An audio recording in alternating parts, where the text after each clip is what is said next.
Olá, bem-vindos ao canal. A semana termina, um ano novo no Irã. Não é bem isso, né? Mas parece que eles descobriram que não vale muito a pena mexer com quem tá quieto. O exército de Israel atacou principalmente alvos militares sem mexer com alvos civis e tudo segue normal por lá. Mas também teve muita coisa acontecendo por aqui. Desde as ações da junta até Lula caindo do banquinho e quebrando a cabeça. Literalmente. Foi pro hospital e tudo. Você tem um minuto?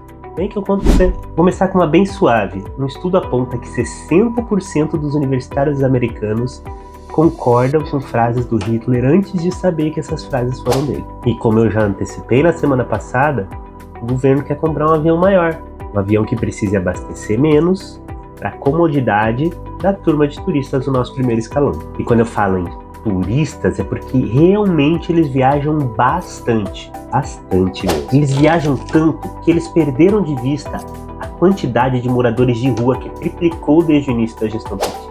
E quem nunca viajou e esqueceu algo na geladeira que venceu, não é verdade? Pois é.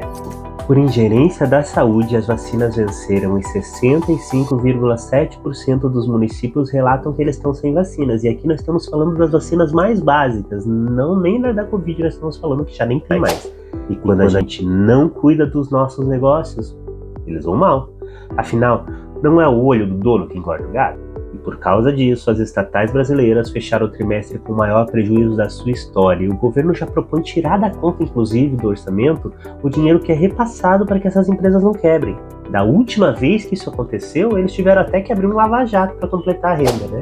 Nessa linha, os níveis do FAT, o Fundo de Amparo ao Trabalhador, estão perigosamente baixos, o que é comum quando há muitas demissões ou quando se usa o FAT para financiar o BNDES que financia grandes empresas. E por causa da falta de dinheiro do FAT, contratos de imóveis que já estão concluídos estão demorando a serem assinados na Caixa. Eu conversei com um corretor e ele me contou que a situação é que alguns créditos estão aprovados, já tem o comprador morando no imóvel, mas o proprietário ainda não recebeu e já faz mais de 6 meses. Mas falando em complementar a renda, assessores de ministros do STJ foram pegos num esquema de venda de sentenças que de tão comum era tido como parte do processo interno. A polícia descobriu que os desembargadores usavam os filhos e os familiares para receber o pagamento pelo serviço que eles prestavam. Nada que não seja espelho do que nós já vimos em outras cortes, algumas até mais importantes, mas eu não posso comentar sobre essas, né? Mas fica aqui a notícia de 2021. Mas tudo bem, afinal, a gente teve a maior arrecadação da história. A gente arrecadou tanto que deu para abrir um edital de 110 milhões para a criação da primeira novela estatal brasileira. Talvez o Lula queira viajar com um entretenimento diferente, um pouco mais de qualidade do que a Globo, né? Também deu para dar aquele help de 81 milhões aos companheiros do MST com a grana pública de Itaipu. Falando nisso, um certo candidato a prefeito excluiu militantes da lista de um projeto habitacional para incluir a esposa e os seus 5 filhos, claro. É um projeto ali do governo que está financiando casas a subsídios muito baixos, né? Abaixo do valor, o governo paga uma parte desses imóveis que é justamente para famílias de baixíssima renda. Então isso se torna um jeito muito fácil de aumentar o próprio patrimônio. São 5 filhos, a esposa são 6 imóveis, sem se sujar, né? Claro que teve gente que não gostou, como o deputado Luciano Zucco do PL, que pediu investigação dos convênios com ONGs filiadas ao PT, já que as ONGs são abastecidas com enormes torneiras de dinheiro público, inclusive do orçamento participativo, orçamento secreto da gestão anterior. Quem também fez o seu papel de fiscalizar o governo foi a deputada Gleisi Hoffmann. Sim, ela mesma. A Gleisi está cobrando do governo ações concretas no combate à fome e à pobreza em Cuba. Enquanto isso, os professores enfrentam filas quilométricas para evitar desconto em folha da contribuição sindical que eles não pediram. Na verdade, para esse caso, eles foram sindicalizados sem o consentimento, o que é algo grave, mas foi autorizado pela junta que governa o país. E a saúde segue sendo uma dor de cabeça, com o pior escândalo da história que veio à tona esta semana, onde órgãos de pessoas contaminadas com HIV foram transplantados em pessoas saudáveis por falha de um laboratório que foi contratado sem licitação e tinha ligações com o governo. O governo já sabia disso há um mês, mas só começou a investigar depois que a Band fez uma reportagem. Falando em saúde, a ministra Anísia Trindade, com a presença do maior iluminista brasileiro, atual presidente da Junta, Luiz Roberto Barroso, anunciou um acordo entre governo e justiça para que não sejam mais concedidos medicamentos que estejam fora da fila do SUS. Canabidiol, essas coisas, tudo que atendem pessoas aí que não tem como pagar medicamentos caros, que alguns são até experimentais e são a única chance de vida.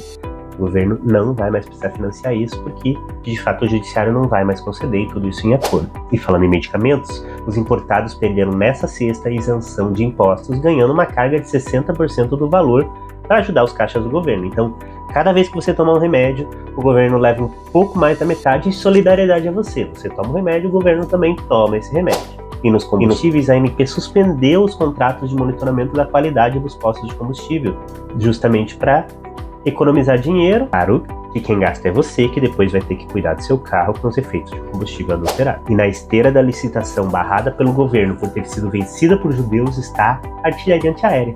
Aparentemente, não cremos na possibilidade de uma invasão estrangeira. O governo também conseguiu perder uma importante parceria no desenvolvimento de um cargueiro da Embraer.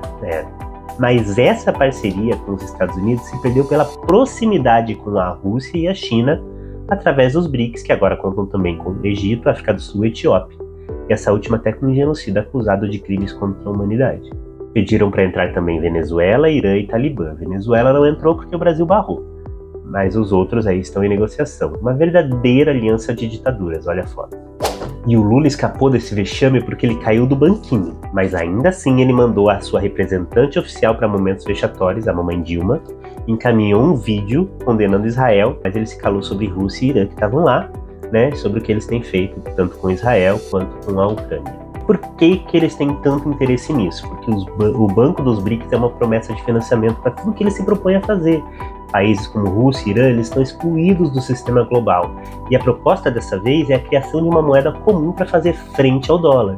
Bonito, né? Só que o problema é que precisa se pensar no lastro, ou seja, aporte de dinheiro, e que a economia mais fraca do grupo tende a ser sustentada pela mais forte. Essa moeda vai ser puxada para baixo pelos países fracos e ela vai ser levantada pelos fortes. É claro que Brasil e China vão ter um papel fundamental para manter isso girando. Rússia, África do Sul, o Irã tendem a puxar essa moeda para baixo e isso vai ser desgastante para todos os países que estiverem lá. Então, tem mais imposto por aí. Por aqui, a Polícia Federal bateu na porta do deputado Carlos Jordi, uma verdadeira fishing expedition, que é quando você joga a isca, entra lá e procura um crime dentro do que você encontrar.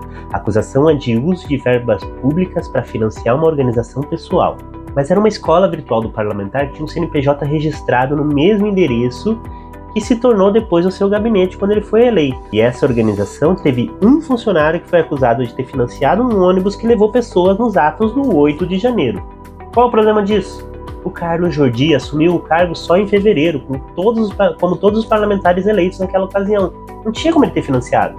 Por quê? Porque aconteceu antes. Mas como se não bastasse, a própria PF cita que nenhuma verba pública foi efetivamente transferida, mas era provavelmente a intenção do parlamentar. E essa grande operação ocorre às vésperas de um pleito em Goiânia, onde Jordi é um cabo eleitoral, sabe? Em todos os jornais isso é bem prejudicial à eleição, uma verdadeira interferência eleitoral. O ponto que inova, embora a acusação de intenção já seja assustadora o suficiente, mas rotineira, está destacado na decisão que o sigilo telefônico foi disponibilizado pela Google e pela Apple, uma verdadeira quebra de paradigma, um precedente perigosíssimo.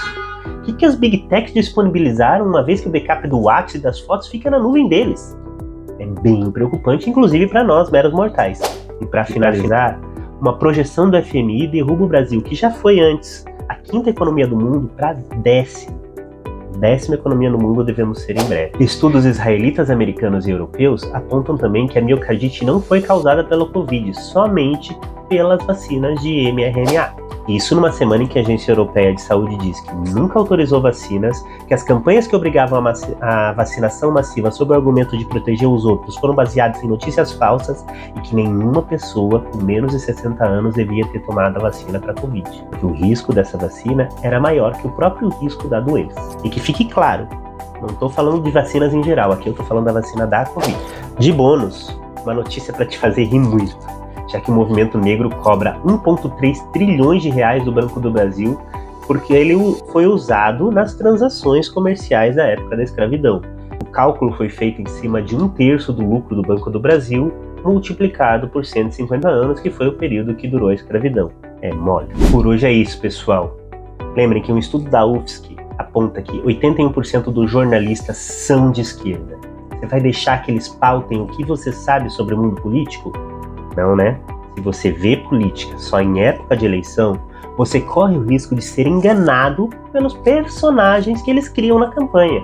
O que eu te ofereço é uma leitura semanal do que realmente está acontecendo, mas só ganha pequenas notas de rodapé no noticiário.